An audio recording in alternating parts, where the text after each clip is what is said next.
Bien, 2 minutos de descanso y aquí estoy para la parte 2 de la clase de hoy, es decir, el 19 de marzo, para tratar la segunda parte de nuestro programa que les había anunciado, el segundo archivo, tema o nombre general del tema, principios procesales. Si ustedes observan, van a encontrar la expresión fundamentos, principios y sistemas procesales.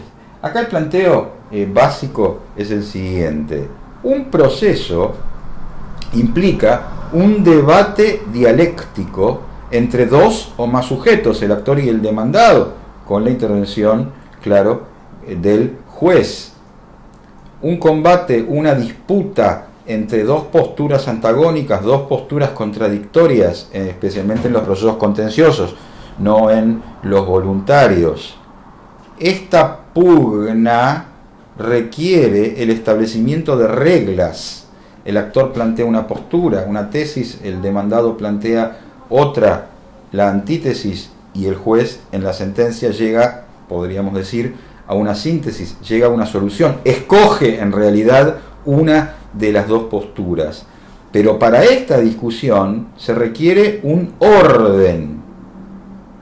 El concepto principal de la noción de principios procesales es ese. Los principios procesales sirven para ordenar el proceso. Tienen en el concepto planteado, si abren el hipervínculo, los conceptos tomados de distintos autores. Se trata de las líneas directrices que debe seguir un proceso. Se trata de las orientaciones generales que se extraen de un ordenamiento procesal, las pautas, las guías, las ideas fuerza. Nuestro código procesal actual, a diferencia del anteproyecto que tiene estado legislativo, no enumera los principios procesales. Por lo tanto, es una tarea del legislador, del intérprete, establecer cuáles son, en general, una tarea de la doctrina, una tarea de la jurisprudencia. Sin embargo, el Código Civil y Comercial actual sí enumera los principios procesales, aunque lo hace aplicado especialmente al proceso de familia.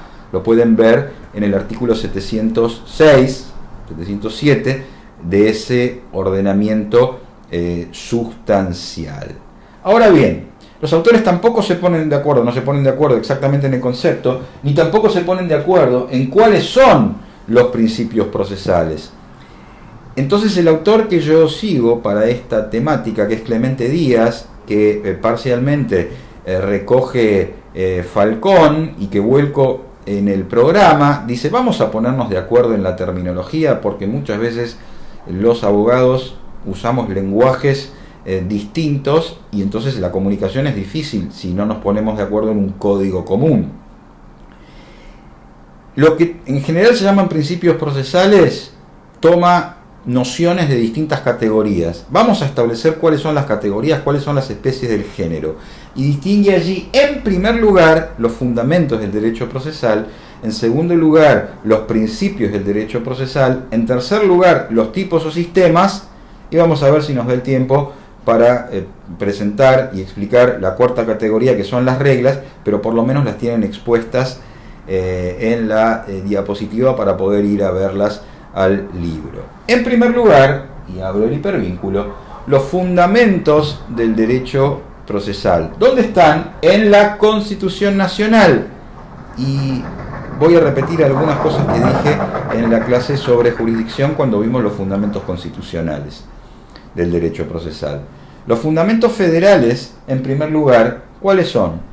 Observen el artículo 1 en conexión con el artículo 5. Cada provincia organiza su propia administración de justicia. Y como ya habíamos dicho, hay tantos poderes judiciales como provincias hay en el país, más el de la Ciudad Autónoma de Buenos Aires, más el poder judicial que trata la Constitución a partir del artículo 108, llamado Poder Judicial de la Nación. Segundo, cada provincia dicta su propio código procesal. Cada provincia, la ciudad y el que nosotros estudiamos, el Código Procesal Civil y Comercial de la Nación, porque se trata en ambos casos de poderes no delegados por las provincias a la nación. Insisto con estos conceptos. Tercero, artículo 7 de la Constitución Nacional, dentro de los fundamentos federales. Los actos jurídicos, los actos procesales, Por ejemplo, una resolución dictada por un juez nacional debe cumplirse en una provincia o no. Por ejemplo, ¿puede un juez nacional, con asiento, como vimos la clase pasada, en la ciudad de Buenos Aires, ordenar un embargo sobre un inmueble en la provincia de Catamarca? ¿Debe el registro de la propiedad inmueble de la provincia de Catamarca acatar esta resolución? Sí. Es un sistema federal de gobierno, pero en la medida en que ese acto dispuesto por un juez nacional cumpla con los requisitos reglamentarios, el juez de Catamarca debe acatar, debe observar, en este caso, esa disposición. Segundo, los fundamentos republicanos. Repito sintéticamente lo dicho en la clase pasada. El Poder Judicial no puede ser interferido ni por el Poder Ejecutivo, 109 de la Constitución, ni por el Congreso, ni por la prensa, ni por una empresa poderosa. Debe preservarse su independencia, su autonomía, su imparcialidad. Además de las prohibiciones que establece la Constitución, debe ser garantizada la intangibilidad de su remuneración, debe ser garantizada su independencia. ¿Cómo se garantiza su independencia? Con el sistema de remoción de los jueces, duran en su cargo mientras dure su buena conducta, es decir, la inamovilidad en el cargo, y con el sistema de nombramiento. Es una oportunidad para que repasemos estas nociones que vienen al proceso o al derecho procesal desde el derecho constitucional. Si estuviéramos en una clase presencial o en una clase online, ahora les preguntaría, ¿quién nombra a los jueces? Para generar la respuesta que oigo habitualmente en los cursos de grado y de posgrado, respuesta concreta o murmullo, aparece la referencia a Consejo de la Magistratura. Y aquí viene mi señalamiento o mi advertencia. Hay dos sistemas para el nombramiento de los jueces. Los jueces de la Corte Suprema de Justicia de la Nación y los jueces, entre comillas, inferiores a la Corte. ¿Quién nombra a los jueces de la Corte Suprema? El Poder Ejecutivo. ¿Quién nombra a los jueces inferiores? El Poder Ejecutivo. Segundo recaudo, jueces de la Corte, con acuerdo del Senado. Segundo recaudo, jueces inferiores, con acuerdo del Senado. Para los jueces de la Corte, hasta allí los requisitos del mecanismo en los aspectos principales. En cambio, para los jueces inferiores aparece un elemento más. El Poder Ejecutivo los nombra con acuerdo del Senado sobre la base de una terna vinculante que le remite el Consejo de la Magistratura de la Nación, que la elabora luego de un concurso público de oposición y de antecedentes. Ese es el rol en este campo que cumple el Consejo de la Magistratura. No los nombra, los selecciona y eleva la terna, remite la terna, 114 de la Constitución Nacional.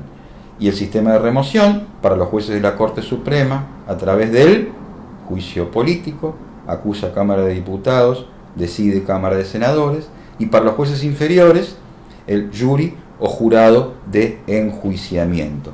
Todos estos aspectos buscan garantizar la independencia de los jueces y hacen a los fundamentos republicanos. Y en tercer lugar, los fundamentos democráticos. Los ya mencionados en la clase pasada, artículo 14 de la Constitución, artículo 16 de la Constitución, artículo 17 y artículo 18, recuerdo este último, inviolabilidad de la defensa en juicio de la persona y de los derechos. ¿Por qué estos son fundamentos? Es decir, aparecen como columna vertebral, aparecen como los cimientos del edificio, que no pueden ser alterados, que no pueden ser modificados, que no pueden ser suprimidos por las leyes. ¿Por qué? Porque están en la Constitución, porque el autor de ellos es el constituyente, el convencional constituyente. Y ahora bajo un nivel y voy a los principios del derecho procesal. Los fundamentos surgen de la Constitución, los principios surgen de las leyes. Tienen aquí expuestos los 5 principios que vamos a tratar. En primer lugar, el principio de bilateralidad o bilateralidad de audiencia o contradicción. Primero, una frase traducida del inglés de la jurisprudencia de la Corte Suprema de Justicia de los Estados Unidos.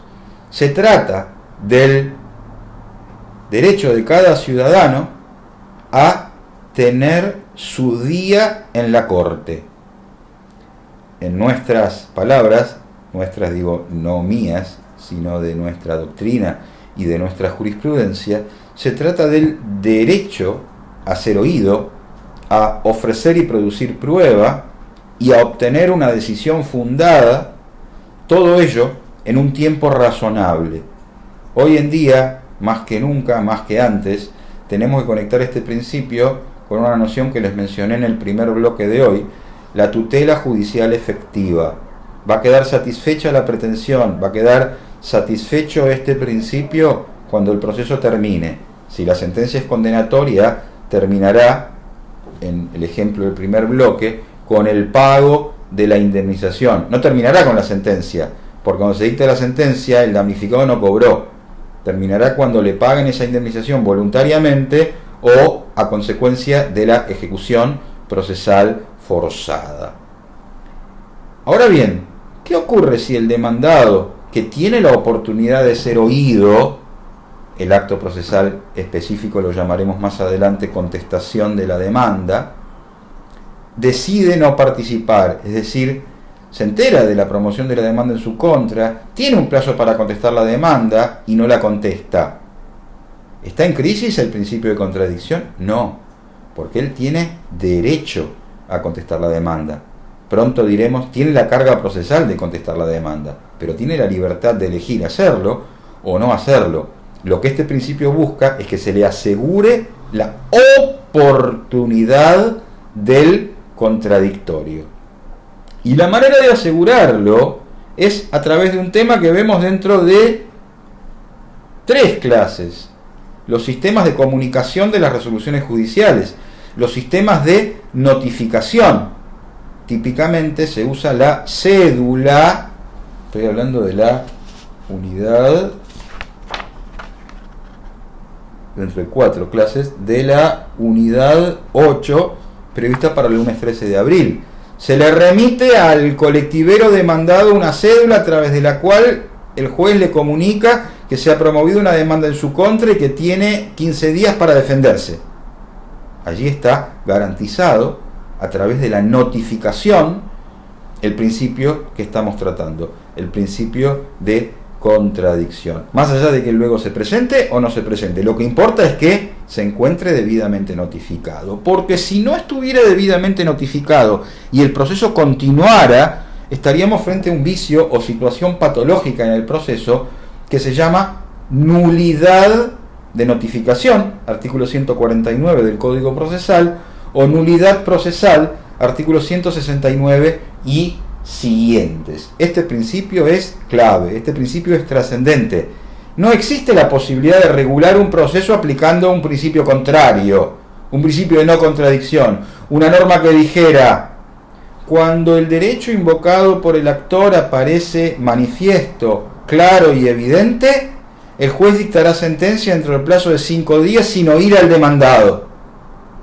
Sería inconstitucional, porque este principio violaría el fundamento democrático de la inviolabilidad de la defensa en juicio. Avanzo. Voy al principio de economía procesal.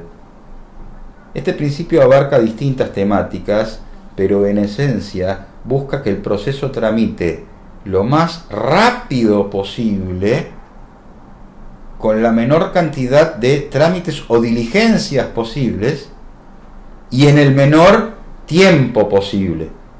Así enunciado aparece como una expresión de deseos, contrario a la idea que generalmente se tiene del proceso en cuanto a que, y esto no lo desmiento, los procesos duran mucho y contienen muchos trámites. Pero la expresión del principio busca el acortamiento de los plazos y la disminución de los costos o de los gastos en el proceso. Este es el ideal, si ustedes quieren. Este principio procesal abarca distintas temáticas. Entre las relacionadas con los costos del proceso, hago referencia, presento temas que algunos van a ser profundizados más adelante. Primero, el tema de las costas procesales. Pueden ver en este sentido el artículo 68 y siguientes del Código Procesal. Los gastos que se generan en el proceso. ¿Quién los paga?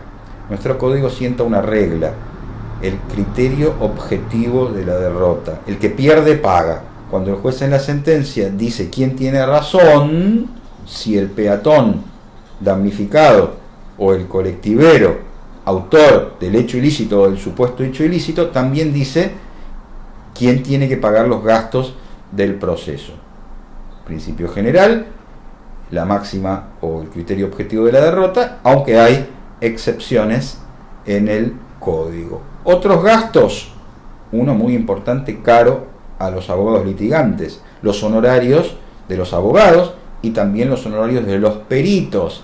Aquí hay que ver no solo el Código Procesal, sino la ley 27.423, que está vigente desde el 2018 y que establece las pautas para las regulaciones de los honorarios profesionales. Son otro gasto en el proceso. Y otro, y este es el último ejemplo que les doy, la tasa de justicia, ley 23.898.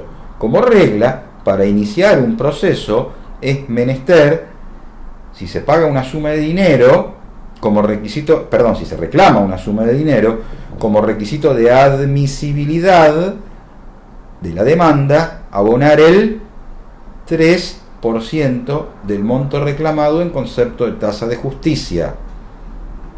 Y ustedes me dirán, pero ¿cómo juega el fundamento democrático de la igualdad ante la ley del artículo 16 de la Constitución si una persona, la víctima, no cuenta con el dinero suficiente para pagar el 3% de la importante suma que reclama por el importante daño que sufrió? ¿No está en crisis la noción de acceso a la justicia? Sí, podría estarlo, y entonces hay distintos mecanismos para paliar esta eventual situación patológica, uno de los cuales prevé expresamente el Código Procesal. Se llama beneficio de litigar sin gastos. Si logro acreditar mi imposibilidad de afrontar los gastos del proceso ante el juez, este me eximirá de pagarlos. Aquí está la variable analizada en relación con los gastos del proceso. Y la otra variable que les presento tiene que ver con la duración del proceso, tiene que ver con la idea general que debe tenderse hacia la simplificación y facilitación de la actividad procesal. Y en este campo les presento dos subprincipios o dos postulados.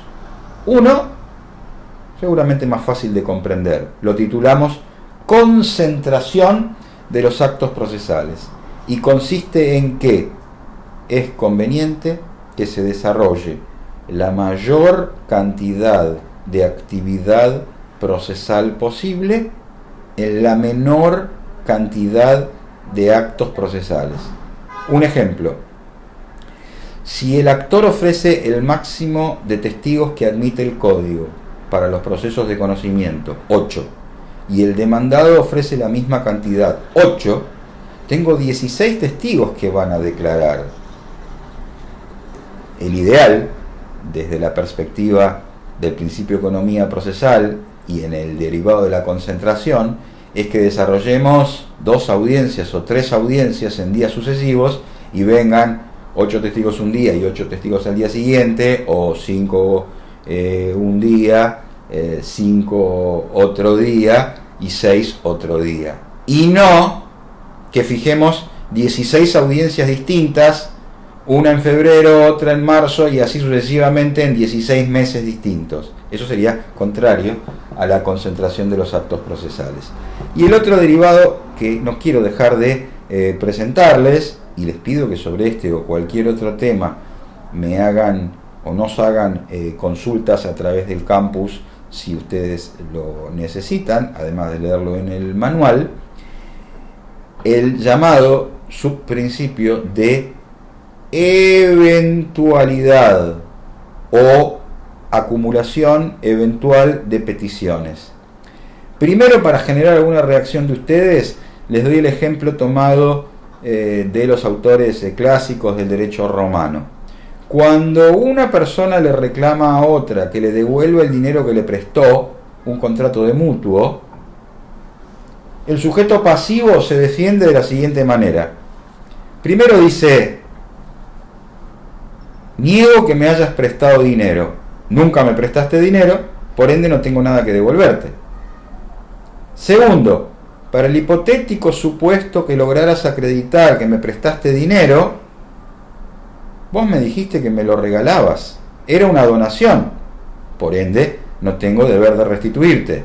Tercero, para el hipotético supuesto que ninguna de mis dos primeras defensas lograra quedar acreditada, sostengo que te lo devolví hace un año, por ende no tengo obligación de restituir. Cuarto y último, si caen las tres primeras defensas. Han pasado 10